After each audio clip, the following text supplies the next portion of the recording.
News in full. President Abdel Fattah Elissi arrived in Uzbekistan on Tuesday, the third and final leg of his Asian tour, which included stops in Bahrain and China. During his visit to Tashkent, President Sisi is expected to meet with Uzbek President Shavkat Mirziyoyev, as well as a number of ministers and senior officials, to discuss ways to push forward bilateral ties in various domains. The two leaders are expected to witness a number of agreements and memos of understanding on joint mutual cooperation in many fields. Earlier in China, the head of state addressed the Forum on China-Africa Cooperation, saying that in the coming years, Egypt will continue to develop cooperation platforms to serve the interests of Africans and developing countries. Details. President Abdel Fattah Elissi concluded on Tuesday his visit to China, heading to Uzbekistan, the third stop of his Asian tour. Before leaving Beijing, President Abdel Fattah Elissi took part on Tuesday in the closed meetings of the Forum on China-Africa Cooperation, held on the final day of the event. Presidential spokesperson Ambassador Bassem Radi said President Elissi was the first speaker in the session. In his speech, President Elissi reviewed Egypt's vision for activating Chinese-African cooperation and for enhancing partnership between the two sides. The president also reviewed the role that Egypt can play in this regard. Sisi said that in the coming years, Egypt will continue to develop cooperation platforms to serve the interests of African and developing countries. The president also presented the Suez Canal zone as an international logistics and economic hub that can contribute in developing the international maritime transport, enhancing world free trade and opening new investment opportunities. He also said that integration of various development initiatives such as Africa's modernization agenda of 2063 is of great importance. The two-day forum discussed means of boosting economic cooperation between China and Africa, in addition to the Road and Belt Initiative. The Chinese president pledged $60 billion in funding for development in Africa. Earlier, President Elissi participated in the second roundtable meeting that was held by the leaders taking part in the forum. The meeting aimed at opening new communication channels between investors and businessmen on both sides. It also tackled means of attracting foreign investments to Africa. The leaders focused on infrastructure projects and providing funds for public and private sectors to boost these projects. More than 52 African leaders attended the two-day forum. President Abdel Fattah Elissi participated in the 2018 Beijing summit of the Forum on China-African Cooperation (FOCAC), held on the 3rd and 4th of September. During his visit to China, which started on Saturday, the president held summit talks with Chinese president and a number of African leaders. More on the presidential activities during his visit in this report.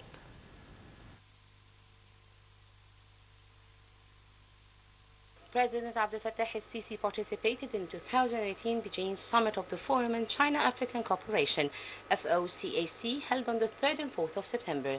President Elissi started the four-day official visit to Beijing on Saturday, where he was welcomed by his Chinese counterpart with a formal reception, as well as an official super banquet, which was held on the President Elisisi's honor.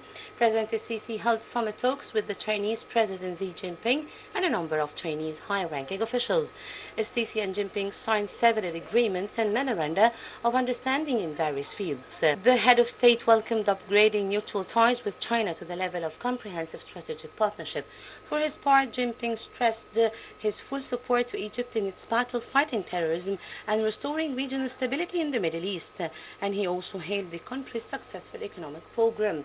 During his visit, President Elissi also held talks with the Chinese Prime Minister Li Keqiang and laid the wreath on the memorial of the People's Heroes in Beijing. The president also visited the Communist Party Academy, one of the most important educational institutions in China. President Elissi inspected the museum of the academy, which was built in 1933 and exhibits the historical phases of the academy's development and its role. Elissi held talks with the head of the academy and senior officials. The head of the state said Egypt plays a pivotal role in international trade with its location and trade agreements with many countries. It is a vital route for international markets.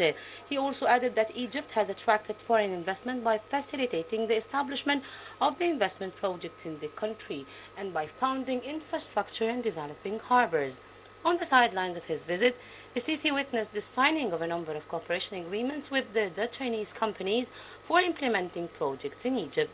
The agreements are worth $18.3 billion of investments and include the establishment of a power station in Hamarin using the clean coal technology, which is expected to be the biggest in the world. The agreements were signed at the end of the President's meeting with heads of the Chinese companies investing in Egypt. During the meeting, President ElSisi reviewed the economic developments Egypt has witnessed over the past few years. On the sidelines of his visit to China, President ElSisi met with a number of African leaders attending the Forum on China-African Cooperation, FOCAC. Details. Visit to China, President Abdel Fattah Elissi held a number of meetings with African leaders attending the Forum on China-Africa Cooperation. President ElSisi met with his Sudanese counterpart Omar al-Bashir, where both leaders praised the strength of historic Egyptian-Sudanese ties. Presidential spokesman Ambassador Bassem Radi said that President ElSisi stressed on Egypt's keenness on continuously holding talks and consultations with the Sudanese side to further enhance bilateral cooperation for the welfare of the peoples of both countries. The Egyptian-Sudanese meeting also tackled means of bolstering bilateral ties in all fields, as well as supporting economic and trade relations in order to achieve comprehensive economic and developmental renaissance between both countries. President ElSisi received Ethiopia's Prime Minister Abiy Ahmed at his residential headquarters in Beijing. Presidential spokesman Ambassador Bassem Radi said that President ElSisi welcomed the Ethiopian Prime Minister and hailed the keenness of the two sides to boost their bilateral relations. For his part, the Ethiopian Prime Minister expressed his keenness to meet with President ElSisi in order to continue consultations over means of boosting bilateral cooperation. Radi added that the meeting tackled a number of issues of mutual concern.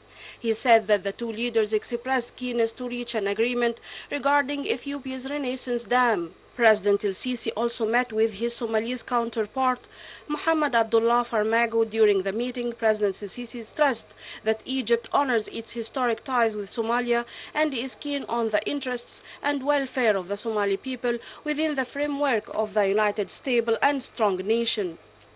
President ElSisi reiterated that Egypt supports Somalia in facing all the challenges that face the nation, topped by its fight against terrorism and extremism, adding that Egypt is willing to continuously support Somalia to reestablish and stabilize state institutions.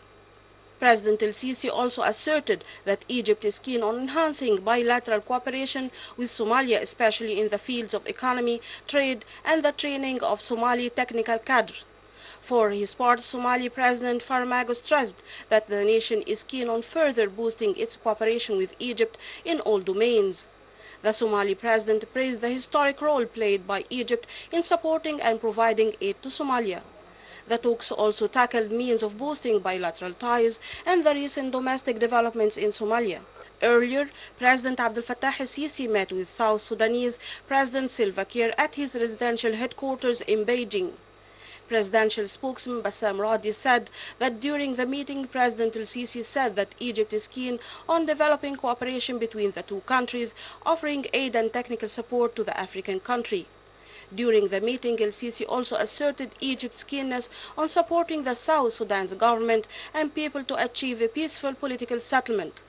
President ElSisi congratulated President Kiir on signing the final peace agreement.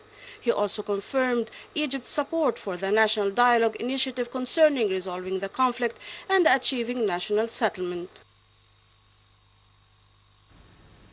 Security forces in the Simon Bolivar Square arrested 24-year-old Abdullah Ayman Abdel Samia as fire started in a bag he was carrying. Security sources said the bag contained a plastic bottle with chemicals in it. Initial examination showed that the man adopts extremist thoughts. The attacker was not injured and no casualties or damage were caused in the area. A statement said that legal procedures are underway to refer to the attacker to the prosecution. Foreign Ministry expressed concern over the latest developments in Libya, describing the armed confrontations in Tripoli and surrounding suburbs as a negative and dangerous. In its statements, the Foreign Ministry said there is no need to re-establish stability in Libya and for the state institutions, especially the military and security bodies, to undertake their responsibilities. The statement said that the militia chaos scenario should be avoided so that Libyan people can attain their wealth and build a modern state.